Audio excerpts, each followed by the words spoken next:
Well, it sounds like something from a college campus, but it was on Capitol Hill last night, a sit-in. Democrats staged the event to push for a vote on gun control. But as Heather Sells reports, their protest failed. We will occupy this floor. In the wake of the Orlando massacre, Democrats have renewed their efforts to pass gun control laws, and that led to a dramatic showdown on the House floor. On Wednesday, leading into today, House Democrats staged a sit-in that lasted for 16 hours. They called for measures to prevent suspected terrorists from buying firearms and for expanded background checks for gun buyers. All we're asking is two very minor things: no fly, no buy. Right. No fly, no buy, and the background checks loophole. Civil rights icon John Lewis led the effort. For the American people, they want us to act. They want us to do something. As the night wore on, Republicans pushed back, turning off the C-SPAN cameras. Democrats then broke House rules and began using their phones to record the proceedings, chanting "No bill, no break." House Speaker Paul Ryan dismissed the sit-in, calling it a publicity stunt, and told CNN that the laws that are already in place must be applied. Now let's focus on the issue at hand here, terrorism, and let's find out what we need to do to prevent future terrorist attacks. And if a person is on a terror watch list and they go try to buy a gun, we have procedures in place to deal with that. Ryan ended the sit-in a little before 3 a.m. with Republicans voting to adjourn until after the 4th of July. Some gun measures have already failed in the Senate, and some Republicans argue that the real issue is fighting radical Islamic terrorism. Democrats say they'll resume their gun control fight next month. We have other bridges to cross, and when we come back in July, we'll start all over again. But Republicans, who control both the House and the Senate, say Democrats don't have the votes, and they can't expect any protests to change that. Heather Sells, CBN News. Thanks, Heather. I know many of you, like me, are praying for a little more common sense and a lot less political correctness. Well, in other news, today's the big day in Britain as voters will decide whether to leave or stay in the European Union. John Jessup has that story from Washington. Hi, John. Thanks, Wendy. Polls showed the vote too close to call in what's been dubbed Brexit, Britain's possible exit from the European Union. The public, politicians, and the media have been split on the issue, and top British political figures have been speaking out on both sides.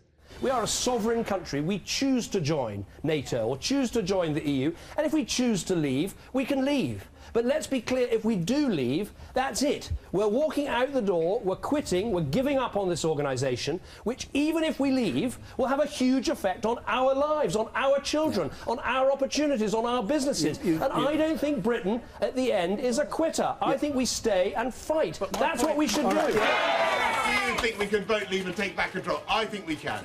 And it's, of course, there's a lot of important things at stake. It's not just lots of money, which is very important. About £10 billion a year we'll get back net, taking back control of our immigration system, but also, of course, taking back control of our democracy. Some opponents have warned leaving the EU could hurt Britain's economy, but others say getting out would help it. The United Kingdom has been a member of the European Union since 1973. Some leaders and analysts have warned if Britain does leave, it could have extremely serious consequences for the future of the EU. A U.S. military official says Boko Haram is divided due to an ongoing internal conflict. That's because some members of Boko Haram believe they should pledge greater allegiance to ISIS.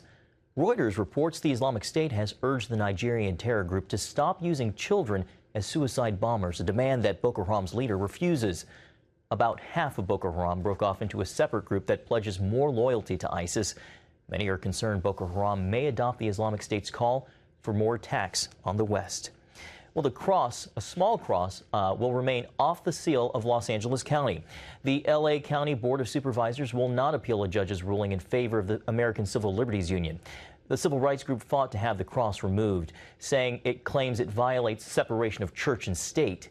County supervisors had voted 2 years ago to put the very small cross on the seal because they say displaying the San Gabriel mission on the seal without the cross was historically inaccurate. Mike Antonovich, one of the county supervisors, believes the county would have won if it had appealed. He told the Los Angeles Times, quote, Once again, the ACLU, who I refer to as the Atheist Criminal Liberties Union, was successful in bullying their way to rewrite history. This was a victory for the book burners.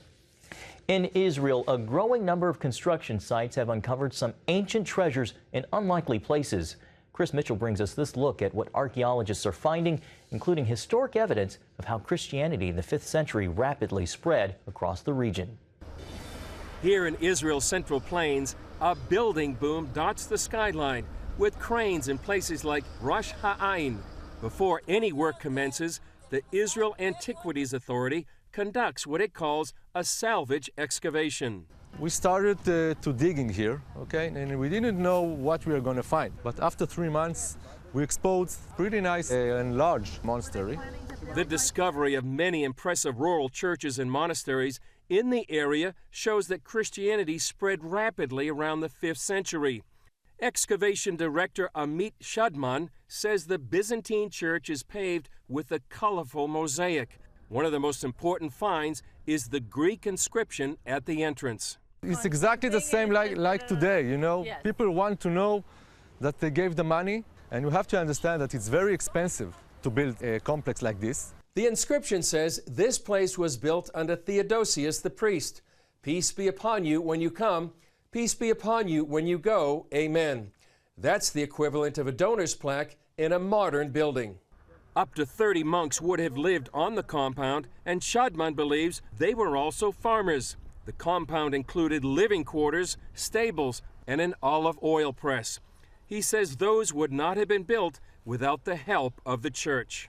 The main things of this monastery, you know, is to take care of the rural area. Archaeologists also uncovered an even older structure nearby, a 2,700-year-old farmhouse. This area, from the beginning, was used for farming, okay, and for agriculture. Sometimes archaeologists must move the antiquities, and they often rebury them. But this ancient Byzantine monastery and farmstead are slated to become part of a park. I can tell you that this site, we're not going to destroy it, you know, and we will plan to keep it and leave it like a green area. Chris Mitchell, CBN News, Jerusalem. Wendy, some fascinating finds bringing ancient history back to life. Absolutely. We love it. Well, thanks so much, John.